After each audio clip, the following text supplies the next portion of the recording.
बोलो चौथ माता की जय। कार्तिक मास की कृष्ण पक्ष की तिथि चतुर्थी को करवा चौथ व्रत होता है। इसको सभी सुहागनें करती हैं। इस बार 4 नवंबर बुधवार को ये व्रत है। सभी सुहागनें अपनी पति की लंबी उम्र के लिए इसे करती हैं और सुबह 4 बजे उठकर सरगी खाने का सुगन होता है। सिर से स्नान करें और शिव पार्वती की पूजा करके चौथ माता की कहानी सुने और बायना निकालें। बायना अपनी सास या नंद को दें। कहानी इस प्रकार है। एक साहूकार था, उसके 7 बेटे, एक बेटी थी। सातों भाई बहन को साथ में लेकर भोजन करते थे। एक दिन कार्तिक लगते की चौथ को व्रत आया। भाई बोला कि बहन आजा जीम ले। जब बहन बोली कि भाई आज करवा चौथ का व्रत है, चांद उगने से जीमूंगी।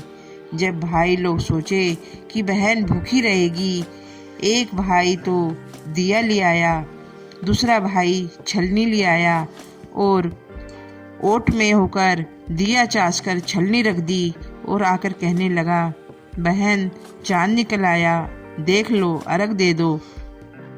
जब वो अपनी भाभीयों से बोली, भाभी आओ अर्घ दे ले, चांद निकल आया। जब भाभियाँ बोली, भाई आपका चांद निकला है, हमारा चांद तो रात में निकलेगा। जब वो अकेली ही चंद्रमा को अर्घ देकर पूजा कर कर भाई के साथ जिमने बैठ गई।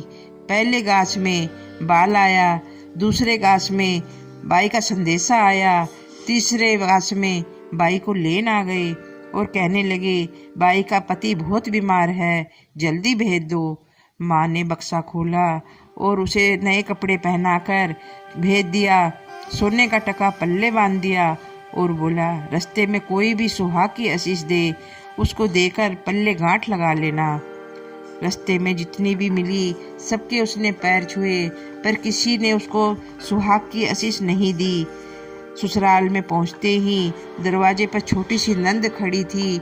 उसने उसके पैर छुए, उसने सुहाग की आशीष दी। सीली हो, सपूती हो, 7 पुत की माँ हो, मेरे भाई का सुख देख। जब ये बात सुनकर उसने सोने का टका उसको दे दिया और पल्ले के गांठ लगा ली। अंदर गई तो सास ने बैठने के लिए पीढ़ा नहीं दिया और बोली, तेरा पति ऊपर है, ऊपर जाके देख ले। वो ऊपर गई, जाकर देखती है पति मरा पड़ा है। वह उसके पास बैठ गई और उसको सहने लगी। सास बची हुई रोटी दासी को देकर कहती, ऊपर बहू बैठी है, उसको रोटी दे आ।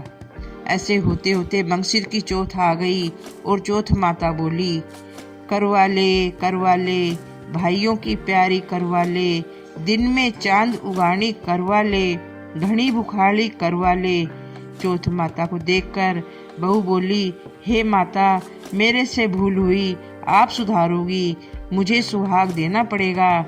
चौथ माता बोली, मुझसे अगली चौथ बड़ी है, वो आएगी, वो तेरे को सुहाग देगी। इसी भांति पो की चौथ आके चली गई। माँ की, फागुन की, चैत की, बैसाख की, जेठ की, आषाढ़ की, सावन की, भादों की, सारी चौथ यही जवाब देती गई, अगली चौथ आएगी, वो तेरे को सुहाग देगी। पीछे आसोज की चौथ आई, वो बोली कि तेरे ऊपर कार्तिक की चौथ नाराज है, वही तेरा सुहाग लिया है, वही तुझे सुहाग देगी, उसके पैर पकड़कर बैठ जाइयो। यह कहकर वो चली गई। पीछे कार्तिक की चौथ आई, गुस्से में बोली, भैया की प्यारी करवा ले, दिन में चांद उगानी करवा ले, घनी बुखारी करवा ले, बर्त भांडनी करवा ले। जब साहूकार की बेटी पैर पकड़कर बैठ गई और रोने लगी, हाथ जोड़कर बोली, हे चौथ माता, मेरा सुहाग आपके हाथ में है और आपको देना पड़ेगा। चौथ माता बोली कि मेरे पैर छोड़, पापनी हत्यारनी, मेरे पैर पकड़कर क्यों बैठी है। जब वो बोली, माता मेरे से बिगड़ी, आप सुधारोगी, आपको सुहाग देना ही पड़ेगा।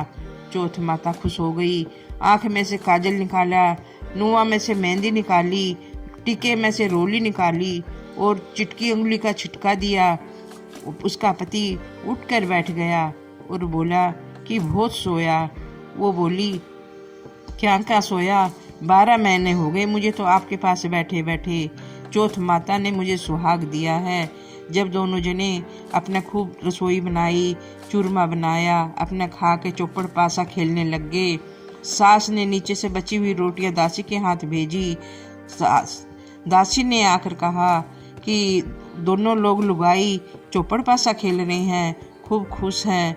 सास ने आकर देखा तो सच में वो चौपड़ पासे खेल रहे हैं। बहू ने उसके पैर छुए सास के और बोली, चौथ माता मेरे ऊपर खुश होकर मुझे सुहाग दिया।